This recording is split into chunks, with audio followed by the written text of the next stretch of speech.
Welcome, welcome, welcome back to the freaking Dacob Podcast. Now, don't think I forgot about you because I did not. There's a little bit of dust on this camera lens, but fuck, let me get into it. I got some notes here, just some things I want to talk about here. I don't know if you can see it. Some other stuff. I set a timer here. 30 minutes. We see how long the ramblings can go for, but if it's a conversation between me and you, turning up my heater, it's going to be a good one. So quickly before we get into that, let's just go over some brief introductions. Welcome back. It's me, Cam Dacob. I'm a bit of a musician, muso. Now I'm a baker. I am also a chef. So that's new information for you. But main passion is I'm a musician, songwriter, singer, and producer. Cool.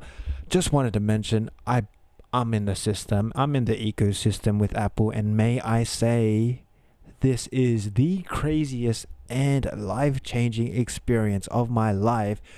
The fact that I can use my phone like so and move it around, and it's attached.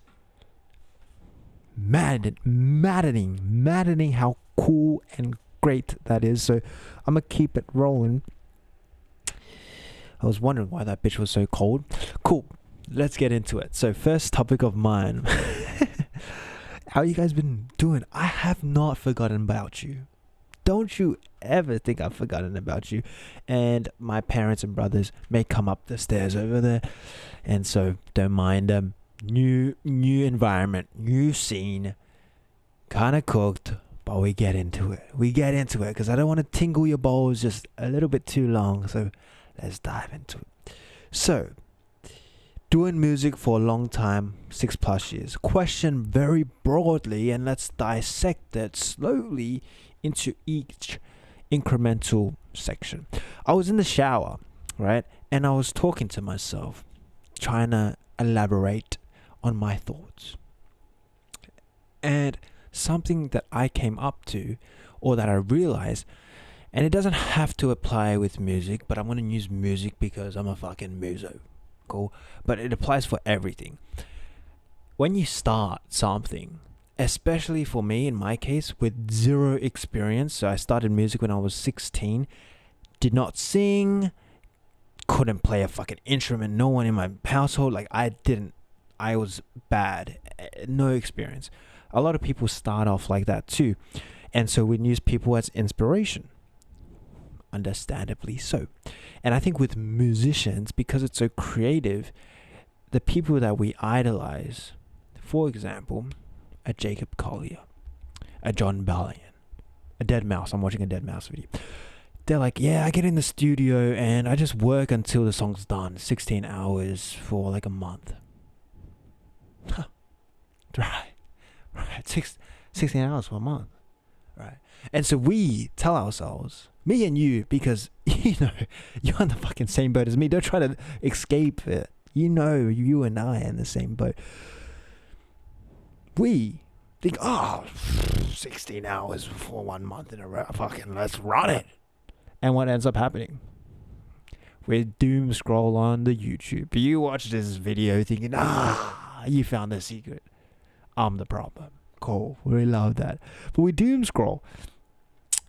Everything I'm saying, by the way, is my personal thoughts and insights of my life, and it has no scientific, psychological backing. If somebody says otherwise, fucking believe them and run away from me. I'm just telling you my story.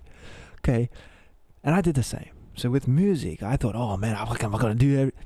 Brother.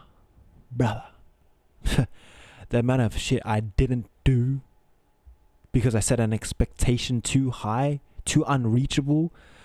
If you start anything, it's going to be so difficult to start. The hardest thing to do, in my opinion, is consistency. So the problem isn't how long you work. The problem is how often and how many times you do it in a span of a year. So to tie it all back, I know it's confusing, but everything's going to make sense. People now see me, and if I was to see myself in the past, idolize how hard I work and try to imitate it.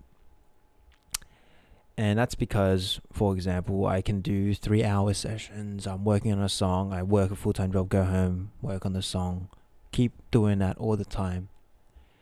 And the reason why it kind of is demoralizing for new people is because when they start, they can't achieve the same success. But they don't understand what it took for me to get here. They only see what I'm doing now and the habits that I've built along the way. So I've been doing music for 6+ years, okay? And I was telling myself this in the shower. So for more than 3.5 years, right, when I first started doing music, just in school, but school was school. Like, it was like you had a lot of free time. Guess what I did? It took me 3 years just to do music every day for a minimum of 25 minutes. Now, if that is not an achievable goal to you, which it may not be in your field or in your endeavor, you can reduce it. But understand, it took me 3 years. 3 years to just work 25 minutes every day. Everyone has 25 minutes. And the thing is, like, if I set that benchmark to begin with, I probably would have been able to do it in 1.5 years instead of doing it for 3 years. And so the problem I often see people do, myself included, is we try to achieve the success, the worth ethic of the people we idolize when we don't realize how much effort it took for them to get to that point where they could do and work as hard as they fucking wanted. And so what I mean as well, to reiterate this, for the first 2 years, bitch, I wasn't doing nothing. Then from the second to third year, I was like maybe doing 10 minutes. I set a goal, let's do 10 minutes a day. You can set aside 10 minutes a day. Sometimes I'll fall off, sometimes I'll fall off. Doesn't matter. And the thing is, like, it works exponentially because basically on the fourth to fifth year, I made it a goal to release a song every week. Bruh. Every week. Bruh. And I was doing content on top of that. And that's pretty impressive. And now I'm at this point where I'm releasing a song every 2 weeks, but now I'm working a full-time job managing that.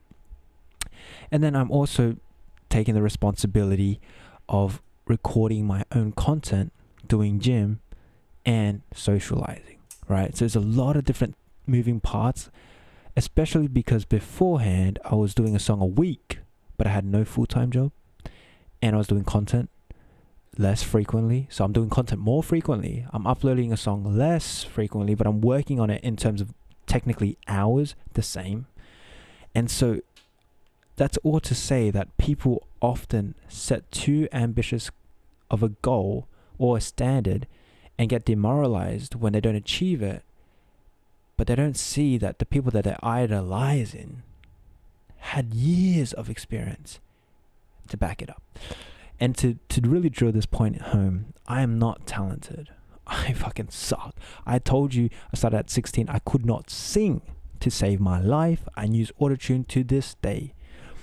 And the thing is, I always suffered with this, especially when you're in school, thinking people are so much better than you.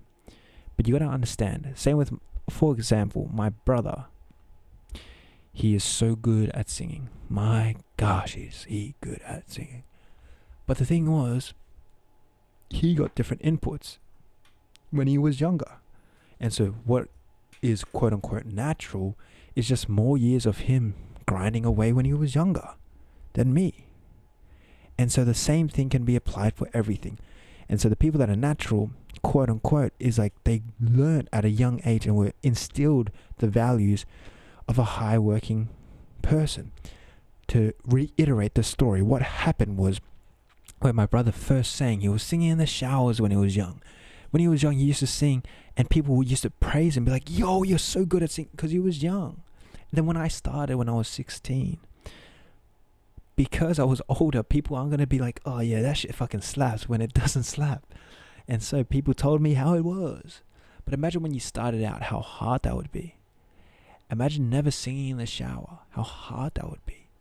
And so all of these things are a combination, and it just reiterates that like people work to get where they are, and we often see where they are and assume that we can imitate it or replicate it, and we don't see all the work that it took to get to that point. And now let's say, for example, if I was to learn something new, this works in the opposite direction too. Imagine someone's teaching me how to play the fucking drums. Okay, never had any experience, quote unquote, with drums.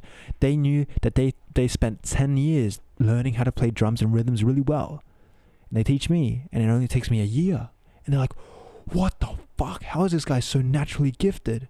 And it's like, yeah, but this kid has been like producing and understands drum rhythms and has been listening to music and has been in the scene listening to drum people and understands tempo at a minute level just because of him doing other music related stuff. That technically 10 years is more like, that technique 1 year is technically 7 years of music production, 3 years of singing, then that 1 year. And it's like you're condensing everything together. And that's why skill sets compound and they all work hand in hand with each other. I thought that was interesting. And I guess that doesn't really tie back to how doing music long term. I'm doing it for 6+ years. But what I can say is, I think oftentimes we compare ourselves too vigorously with other people that are successful, and it's hard not to. But the best way to succeed is to set goals based upon inputs over long periods of time. And so the best advice for anyone starting anything new is, I'll just say, try to make it a goal to do it every day, 25 minutes. And if you can make it that goal, it becomes a baseline in which you can reliably work on things and use that skill set. So for example, if I see a production tip, I know that I can apply it instantaneously to the next song because I work on songs and I release them frequently. But if I never had that consistency in place, regardless of how many times I may see or hear or watch a video that gives you useful information, the application would never be there because I am not working consistently on said task, said activity, said skill. Cool. And so I think the biggest asset, 1 is trying to learn consistently. 2 is setting aside time specifically just to learn or just to grow or just to deepen your practice. And 3 is to just stick at it. And that's harder said than done because oftentimes we feel the urge to move on to the next thing. But I think for me personally, that's a skill set that has benefited me a lot, but has also detrimented me just as much. Because, for example, here I'm working a job. Technically, I've had enough savings to where I can kind of fully commit on this shit, but I haven't done it yet because I'm a boss. Inversely, same brother that's really musically talented, super creative, really nice. He, in my opinion, does a lot of things, but he doesn't stick with it as long as I would. And he has dabbled in more things and changed more things before you could actually see a tangible result or before the results actually start to kick in. Useful information? Probably not. How are you feeling? Grab a little drink of water as we freaking continue. And we're basically at the halfway point. So, fuck, we're doing good. How you guys doing? It's been a long time talking to friend. It's been a tough time for your boy. Years have been going by and it's been feeling pretty crazy. And I just really want to do music. I've been pushing this hard and it's kind of demoralizing, but alas, we keep moving and we keep a positive attitude. Funny little tangent story. I release content. I think the content fucking slaps sometimes. Sometimes I think it's fucking ass, but you have to keep releasing. I make it a goal to release every day. If I miss a day, I can't miss 2 days in a row, if that makes sense, because sometimes you're just going to miss a day. Anyways, I'm doing content with my brother. We post the same video. His account, bam, 12k likes. 12k views. What? My channel, 100. Then I checked today, 200. What? 200 views, 2 likes. His 330 likes. Wow. I mean, there's just levels. I guess I fucking suck or something. I don't know if it's destined for me. Kind of demoralizing. And especially when I spend like a lot of time, another tangent story, spent like close to 5 hours making a content piece, video, uploaded it, flopped. It flopped. So it's been pretty tough. But alas, let's keep fucking moving on to the next thing in my booklet. If that makes sense, shoot a comment away if you guys have any questions about that. How to stay consistent, what to do in terms of music, what your goal setting thing should be in terms of music. Shoot them away. I've been doing it for 6+ years. All I can say is, regardless of my tangible results, or monetary results, which there isn't much, the consistency results is there. So I can definitely help you with that. And I can definitely help you with growing in that procedure, because I can compare the music I made when I first started to when I make now, and there's a huge difference, right? So you can learn something from me to expedite your process. How are you liking this camera? I feel so personal and close to you. It's kind of disturbing, but right now I can't move it any further because there's a cable to the phone, and so if I move it any further, it's gonna fucking explode. Okay, thoughts on staying consistent and value/goal drivers. I basically said that, but let's go into broader terms now. So let's talk about this a little bit, because I think it's valuable, and I don't know why. I think it's just top of mind as of recently. So something that I've been thinking of is I've been trying to really dissect what makes someone consistent, what makes someone not consistent, and what the driving factors are for people who stay consistent, who do the hard things, and for those who, scroll or aren't as pushing or goal driven, or do the things that are not self-serving themselves. Does that make sense? I hate that I was out of frame. But what I've realized, and it's hard because to really illustrate a point home, and I'm going on long tangents, but I try to tie everything back, and I'm not going to apologize for that, because that's who I fucking is. But that's why you ain't going to get the answer straight away. You'll get the answer. Just hold on to your balls tingling just a little bit more. And if your balls, you don't have balls, shoot me a message. All right. Shit. So the thing I realized, story time, is I did a challenge. I'll post it on my YouTube channel one day. And basically it was like, I challenged myself to remove all types of dopamine, instant dopamine, not delayed dopamine, but instantaneous dopamine from my life for a week. And in that week, you can watch the video, but in that week, it told me a lot about myself and how I felt cognitively, physically, and just like my mental well-being and my mental clarity. One thing I would say, physically felt the same, but I slept less hours, which is one thing. 2, I slept in some weird ass environments just because of the challenge and the way it forced me to sleep in the car, basically, anyways. So that's how I felt physically, right? But 3, what happened with my mental cognibility was like, I was so much more calm and so much more present. It's fucking hard to describe. It's so hard to describe. But I was there. Like, I was there every day. And after the challenge, I just watched videos for like an hour. And I didn't get angry. I was just like, slightly disappointed.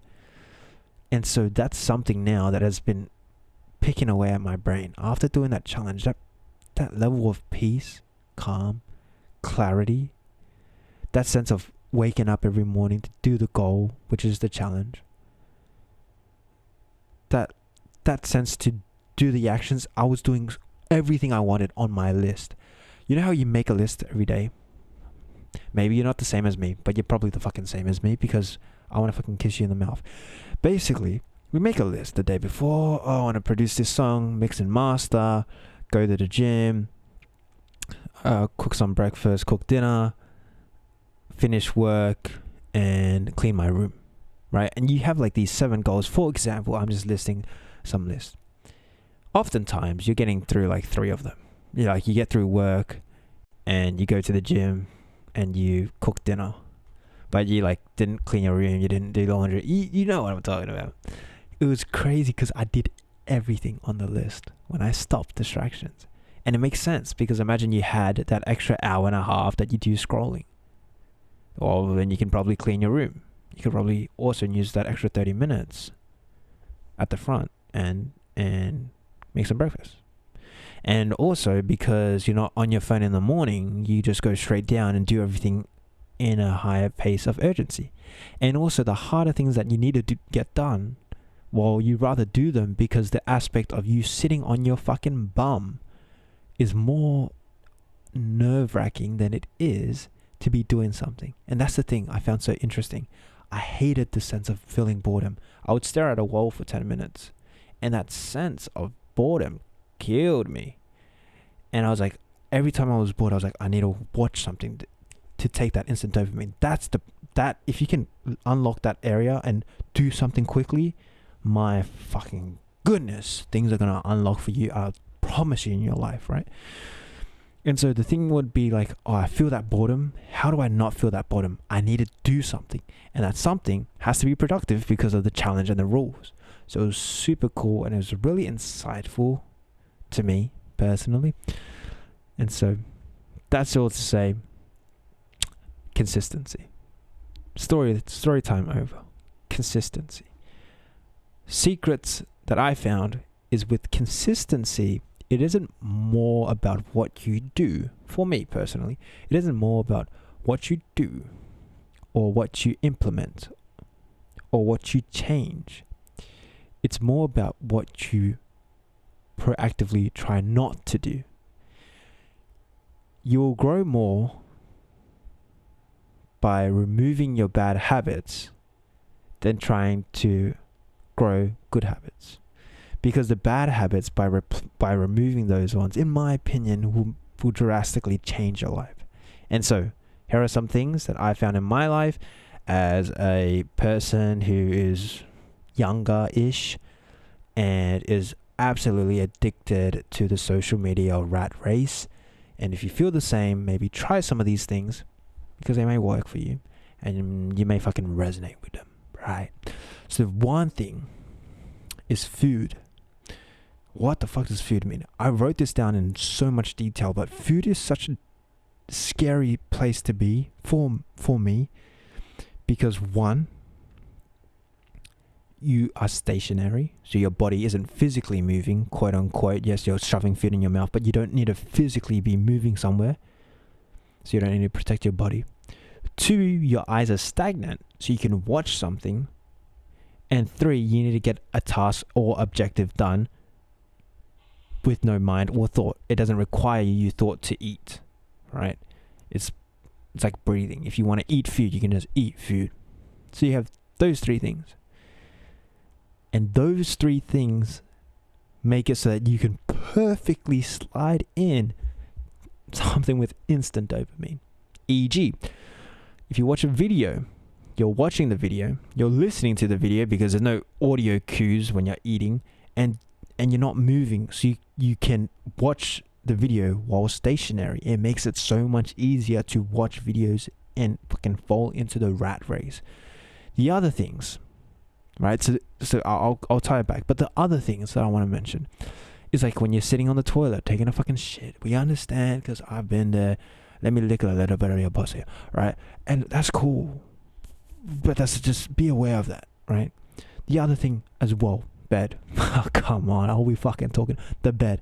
Bed is basically you remove every type of sensational needs, cues. It's all gone. So it makes it super easy. And you realize when you start removing these cues, it makes it harder. It makes it easier for you to implement it. It makes it harder to stop. And so if we add more cues, as a byproduct, it becomes harder. So, for example, if you're running really fast and you're crossing a railway track, I ain't gonna see nobody running really fast, crossing a railway track and checking their phone to watch the Instagram reel. Best believe, because if you are, you deserve to die straight up. And the reason why is because your body is physically active, so you're not stationary. 2, you're visually looking around. If you look at your phone, you feel like you're in danger because the surroundings. And 3, sound cues. So like all of those elements are cooking your brain in a positive way, which makes it more difficult to doom scroll or to watch social media. And that's cool. That's fine. That's dandy. We love that. But let's talk about how do we fix these problems and solve these problems so that they don't occur. And the reason why I say food is such a crazy one is because technically the one with you on the toilet or the one with you in bed, you could speed it up. And same with eating, I guess. But like realistically, those ones never seem too hard. Those ones you can definitely go into a trap, and those ones will suck you in for longer. But like the consistency thing, the likelihood of them sucking me in longer is the frequency is like wider, like maybe once a week. Whereas the food was like every day. So that was my problem. You have to figure out what's your cues, what are your things where you can easily get distracted, drawn to answers. You're waiting for them. Damn, the girl, give me the fucking answers. I've heard enough about your stories. I want the answers. Okay. 1, make it a rule. As soon as you do something, like eating food, for example, you have to do X, or you cannot do X. So, for example, if I'm eating food now, I'm like, I cannot watch YouTube, Instagram Reels, anything of that nature, but I can listen to audiobooks. No video cues. Or I can watch a educational video on music production. Or I can watch a live coaching seminar or call. Or I can listen to music, for example. So those are the things. And so you make it a rule that you cannot do X, and you replace it with Y, and you make it a rule, and you have to stick with it. And the hardest thing of all is that first second, because that first second is what draws you in there. When you're in there, the algorithm's already hooked you. It's harder to quit. That's why it's always harder to quit. And there's always a moment, you will realize this as you practice it more, that there's a split second between what you should do, what you've decided to do, and then what you instinctually do. And it's like that moment is the easiest to control. Once you're in the loop, in the doom scroll, it's fucking hard to get out. It's possible, but it's hard. And so when you're in the loop, the best advice I would give you is you just have to stop right then and right there. Stop, and if you're still eating, for example, go to the audiobook, go to the music. You just have to stop. There's no other way I can say, but when you're in the scroll, there's nothing you can do except stop at that exact moment. Stop like right now. And the reason why is because we often tell ourselves we delay it, but the algorithm's so fucking good that if you delay it, you'll keep delaying it and it'll be impossible to stop. So you have to just fucking stop. Yeah. And that's what ends up happening anyways. When you watch it, you end up just stopping. Cool. And so that's the secret in terms of staying consistent and achieving the goals that you're looking for. And it's like interesting because I'm not even talking about the goals right now. I'm just talking about removing the things that detach from you achieving your goals. Because when you realize this and you actually do the goals that you're looking and seeking to achieve, things will start to fall into place and you'll start feeling like really good, and you'll have this clarity. And so that's something that I've been thinking about a lot. And so just be wary of it. 1 is to be conscious about it, but then 2, find something that you can replace it with, or just understand it is what it is. Like when you're doom scrolling, at least be aware that you're doom scrolling. Because we often just go on autopilot. Like be aware, like, oh, I want to watch this video. I had a long day. Yesterday, I was very consistent. I didn't watch any YouTube. So today I want a little break. You know, be aware of it. And so then it was easier to pull out. If you just fucking doom scroll, it's going to be tough, man. And we all want to achieve some semblance of fucking greatness, right? So that's consistency driven and how to achieve goals. And it's been 30 minutes, so let me just finish off my last point here. Let me turn this one off. All right. Last point is something wholesome just to end it. First thing I want to say is thank you for sticking to the end. Hopefully you enjoyed it. I don't know if I can do this honestly that much longer. I have so much other crap preoccupied. Just want to do music, and music's fucking lovely. But just saying that, I thought about something wholesome. So I have a mum. Surprising. Yeah, surprise. Shouts out to the mums out there. Love, love, love, love. Okay. I have a mum. Love her. And something I've been dabbling with or thinking about or working towards is trying to be as authentic as possible. And so you may be asking, Dacob, what does that entail? Being authentic, having authenticity.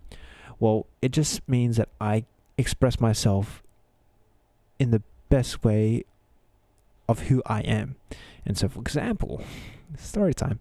One of the funniest things I love to do, just as a person, is like, yes, talk about pussy, joke around, have this weird animated voice, be a jokester, be very humorous. That's my kind of go-to. I laugh a lot and I joke around too much at times that it's like kind of people don't know I'm taking the piss out of them because it's, yeah. Anyways, one thing is I love to grab my ass. It's just like a skit, like, because I used to run a lot. And so when I ran a lot, I'm doing some weird ass challenges, and I've ran a lot of times where I've shit myself. Cat's out of the bag. I guess you got me. All right. Yeah, you got me. Yeah, I've shit myself while running. Yeah. Tangent. Your runners understand this. Your ass control after you shit yourself, trying to hold it in whilst running. My God, you know how far you can push it. Like when it's like a fucking shot, you can hold. I'm just saying. It's a gift from God when you get to experience that, and only the runners understand. They don't want to be as vulnerable as me, but I'm here. I'm here to be vulnerable on your behalf. Fuck, it's a fucking, oh man. Anyways, back to the story. So that's why in my videos, authentically, in person, if you see me in person, I grab my ass a lot. And he's like, why does he do that? because it's like, oh, he fucking shat himself. And that to me is so fucking hilarious. He's like, oh, I fucking... You guys aren't going to find me funny. Authenticity. I'm not apologetic about it. It's who I is. But I grab my ass a lot. And like you're probably thinking right now, same way my mom is thinking. She's like, oh, everything's so good until you fucking grab your ass. She doesn't swear, so everything's good until you grab your ass in the video. Then it goes downhill. And then it's so bad. It's so bad. Why do you have to grab your ass? It's so yucky. And it's like, I'm sorry, man. It's just who I am. And I get so much joy watching the video and then seeing me grab my ass. It's a weird thing. But I thought that was a little wholesome thing that you guys can take to your next coffee order, your next meeting. Think about it a little bit. Let it simmer a little bit. Like, wow, this guy really loves to grab his ass. And that's something that will be extremely useful to preoccupy your brain. Like doom scrolling, absolutely valuable. All right, cool. Love coming from a bit of a WA. And so I'll see you guys soon. I'll try to do this more often. Today I finished a song and I was like, instead of working on a new song, let me just have time, break, talk to myself, and you're one of the people. So thank you for staying along, and I'll talk to you guys soon. All right, love coming from a WA. All right, perfect.